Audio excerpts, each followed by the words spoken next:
Hello,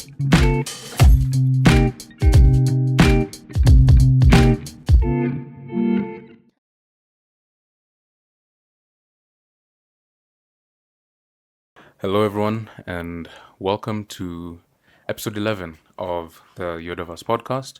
Today, we're going to be talking about the paradox of choice and how many choices can lead to more stress than least choices, mostly touching on how constraints uh, better our constraints can help us better ourselves in regards to the choices that we make, and then also the risks and consequences of making choices. I'm going to try to keep this as short as I can.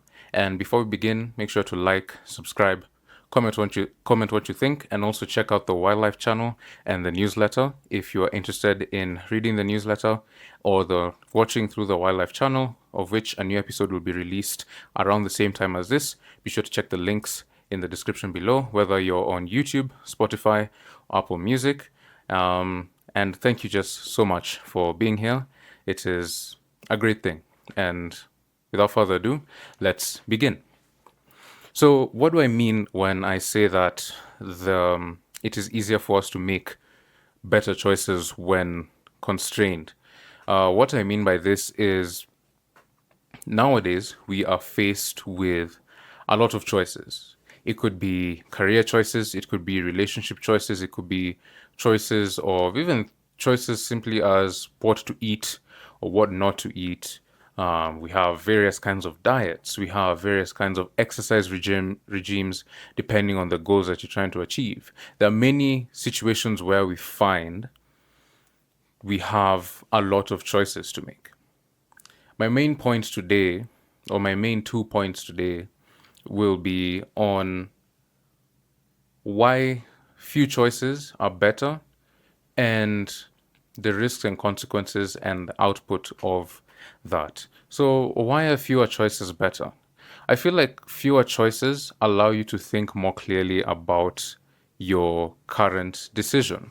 There are many situations that we could be in which we are needed to make a decision. But more choices means more time. More time means wasted time. Wasted times means a lack of direction. And lack of direction means a negative output or a stressful output. There are a few quotes that I've had here and there.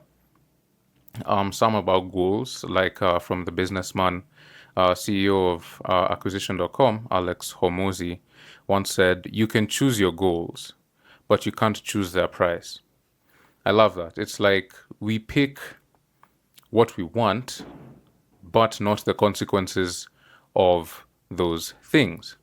So I'm going to touch on the part of what this paradox is as a whole. I'll try to keep it brief and simple.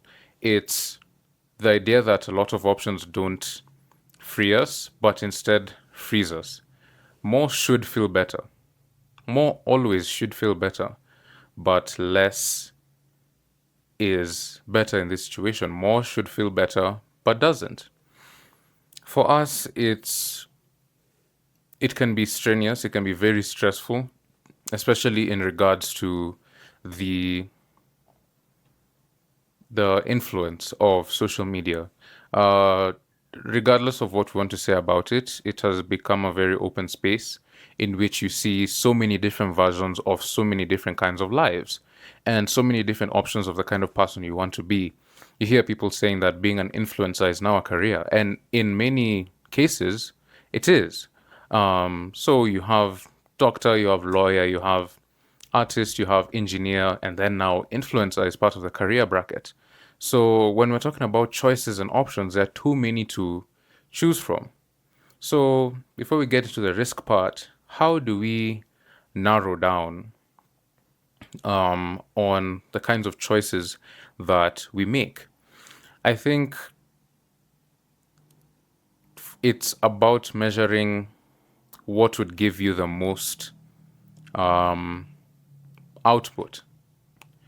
I feel like as people, speaking for myself personally, when faced with a point in which we're forced to make a decision out of many, instead of choosing the one with the most output, we end up choosing the one with the least risk.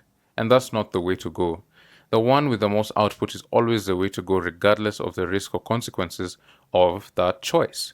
Because at the end of the day, what you're trying to get out of it should matter more than what you have to go through to get it, in my opinion.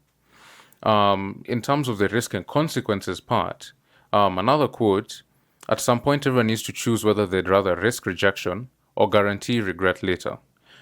He's calling out a moment in this quote when too many choices keep us from picking anything. And that's another thing about the paradox of choice. When you have many, it takes time for you to make a decision. If you have too many decisions on your plate, you can go by process of elimination. Which one has the least output? Even if it has the least risk, don't choose it. Always choose output over the amount of consequences or risk that comes out of that, whether it's financial consequences. If, for example, let's say we have 10 pitches for a marketing campaign. Option number 3 is the most ambitious in terms of it's going to cost more. We're going to need a bigger workload. The company might need to have an entire department dedicated to that.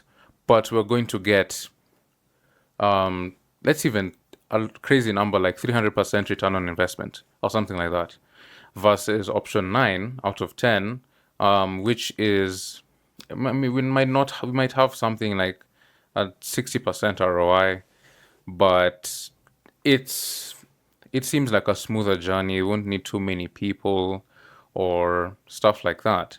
So thinking about it like that personally for me is a very negative way to think about it. We should think more about what we get out of it versus how hard it is to get to that point.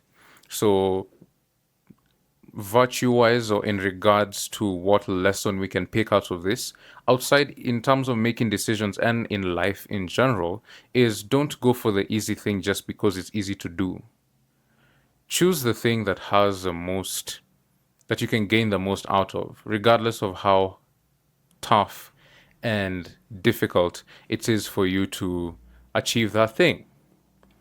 Let's say you want to run a marathon, for example, and a marathon, 42 kilometers, and you're like, I want to run a marathon to be able to test my fitness. And instead of, opting to train for running a marathon, you're running like 12 kilometers 6 times a week, for things like just training yourself to become a marathon runner, even if it's just for one marathon. You can choose that. Or you can say, you can lower your standard of, I'm going to measure my fitness. You can lower that standard to, I'm going to measure how far I can run in X amount of time, call it 20 minutes. So I'm not gonna lie, both have a certain amount of gain you can get out of them. But if you think about the discipline it takes to train for a marathon, which is something I've never done, but something that I hope to do in the future, there's much more output in training for a marathon. Because if you do like, I'm going to just do 6 kilometers once a week and things like that, versus you train for a marathon, at the end of the day, you're definitely going to be more fit if you can run a marathon versus if you can run 6 kilometers. All this to say that, again, I will say this over and over and over. What you choose when you have many choices should be the choice with the most maximum amount of output, even if it has the biggest risk. And it's not always the situation in which has the biggest risk. Maybe they have the same amount of risk. So choose the one with the largest output, whether it's dealing with a company, whether it's in your personal life, maybe in regards to exercise or career or anything like that. Choose the one with the maximum output. If it requires you to make an investment of your time, that's okay. If it requires you to make a financial investment as a company, that's perfectly fine, because the return that you're going to get out of taking that risk full-heartedly taking that risk. You also don't want to go in and then stop halfway. You have to wholeheartedly commit to taking the risks and the consequences that come with these things. And I feel like the reason why it affects us as teenagers is because of how fast paced our world is. We are in I forget the term, but in layman's terms, we're moving very fast as a generation with things like advancement in technology, artificial intelligence. We have things like cloning now, faster internet speeds, basically things that in the 17th, 18th, and 19th, 20th centuries would have taken 60 years to get to, we're getting to in 5 years, if that makes sense. So, regardless of that, I still believe that despite the amount of options that we have, just narrowing down on the one with the most output for us is 100 times better than taking a lot of time to go through the zero risk version and having to do 10 times the zero risk version just to get the same output as you'd have done if you just took the high risk version and run with that once, if that makes sense. So, consequences and risk, choose the one with the most output, and that is the paradox of choice. Having many choices does not free us. So, we need to narrow it down to as little choices as we can, choose the one with the most output, and attack that idea despite the financial, physical, emotional risk, as long as you know you're going to benefit the most out of that thing. Of course, this could vary depending on what situation you're in. Maybe you don't have the resources to do that. But when you do, always choose the option that will give you the best return on the investment of your time, investment of your money, or anything else that you're investing into that particular thing. And that will be it for today's episode. Thank you so much for joining me. And I hope you have a good day. Again, be sure to like, subscribe, follow the newsletter and the wildlife channel if you're interested in that.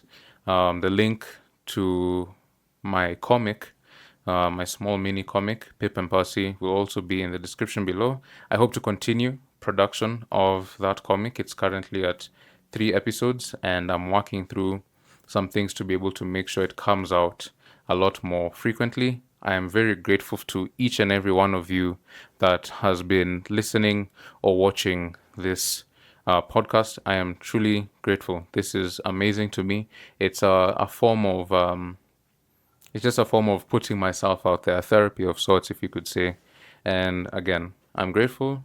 I hope that you have an amazing, amazing day, whether you are on YouTube, Spotify, Apple Podcasts, or any other platforms that I may expand to. If you want to follow on Instagram for small little updates and behind the scenes, feel free to do so.